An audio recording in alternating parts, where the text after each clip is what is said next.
Bob Douglas is one of the most respected trainers in Victoria, having put the polish on some true stars of the track since he first picked up the lead and collar. Remarkably, it took Douglas 15 years to train his first winner, but since then he has collected some of the sport's most sought-after trophies. The success really beginning with a city-class chaser called Matrix Lad. I used to study the breeding pretty heavily in those days, and a friend of mine's mother was whelping a bitch down called Raywood Lass, and she said, "Would you like to buy a pup?" And I said, "No, I think I've had enough." I was going nowhere, and so anyhow I looked at the pedigrees, and I just said the mother was Fawn and the father was Brendel, and I looked through the pedigrees and there was a couple of good white dogs in the pedigree, and I said, "If there's a white dog, I'll buy it." And she rang me about a half hour later and said, "The first pup born's a white pup, do you want him?" And he had a ring around his eye. And so I said, "Yeah, I'll take him," and that was Matrix Lad. That was my first city winner.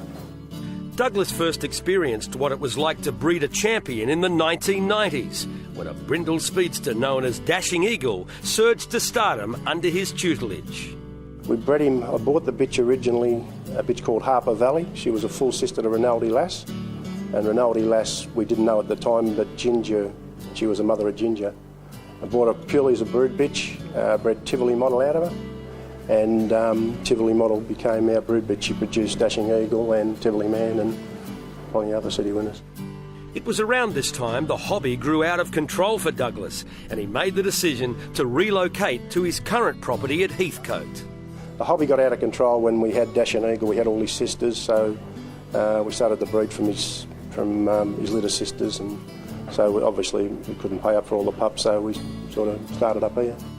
The highlight of Douglas's career came in 2002, when the superb Carlisle Jack raced into the history books, winning one of the sport's most coveted prizes. As Carlisle Jack took over on the corner, he's got away. He's 3 in front of Mid-Mojo and Molly's Osty. Look at Jack go. Carlisle Jack wins the money. The Golden Easter Egg's probably the greatest, the best race I ever won, and went in without giving myself any chance at all. Wasn't going to go. They rang me. If the club didn't ring me, I probably wouldn't have gone for it. And drew bad all the way through, just thinking I'd be going home after the first week, and he drew box 4 in the final and won it. Despite ultimately tasting Group 1 glory in Sydney, Carlisle Jack didn't always look like being a superstar. A good mate of mine, Les Slattery, bred him and sold him to some people called the Sandbrooks, Max and Carol Sandbrook, and Les didn't want to train for owners, and he said, "Would you train the dog?" And I said, "Yeah, I'll train him."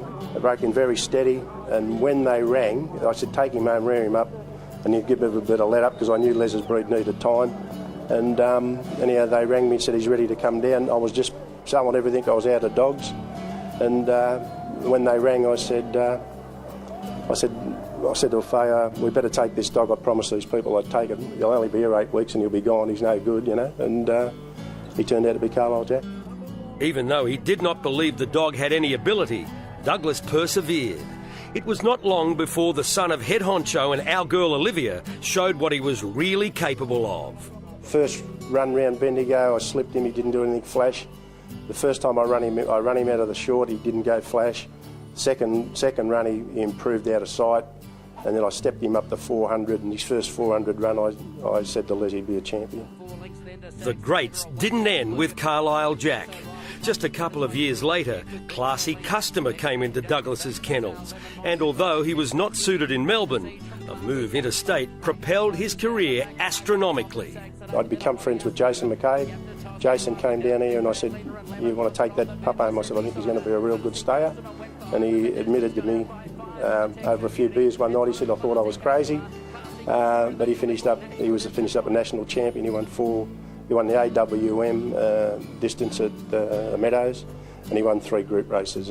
His pinnacle was the Nationals, state final, and he won the Nationals in Perth. Douglas has also become quite a reputable studmaster and was the first for the mighty Bombastic Shiraz. He raced his daughter, a talented bitch called Holly Rock, with Mackay. At the time I was doing services with Bombastic, and every now and again a bitch come through that'd catch my eye, and I rang Jason. There was a bitch called Holly Hock. She just caught my eye, and I said to Jason, "We better buy some pups out of this bitch." And so we bought Holly Rock and raced her together. Of all the greats to have passed through his kennels, Douglas has a fondness for a chaser called World's Finest. So much so, he rates her as the quickest bitch he has trained. She was sent over from Tasmania, and I just re-educated her, and she won. She's probably one of the fastest bitches I've ever had, actually. Should have broke the Meadows 600 record one night, but she wasn't quite right. Her blood was off, and yeah, she led a long way and got beat, but she'd probably be the fastest bitch I've ever had. World's Finest went on to become a terrific producer. Top-flight Tasmanian Damek among her offspring, while Douglas was able to share in the success of his brother. Decemberus was a great little dog. Yeah, he just gives you everything he had. He won the Derby, Richmond Derby. He won 5th grade finals at the Meadows. Yeah, just a good, honest dog, versatile. Could run 500, 600 week to week. Just a real good, honest little dog. Although Douglas admits he now regrets not taking up training full-time, he has also no plans to do so in the future and is just happy to continue with his small team. Just hobby, just purely hobby. Yeah, just buy a few. I don't know whether we'll ever breed. We may breed one litter, but we haven't bred for many years. But I'd pretty hard to imagine not having dogs anymore. When I got Crook, I sort of missed them a bit, and now I'm back doing them. I really enjoy it.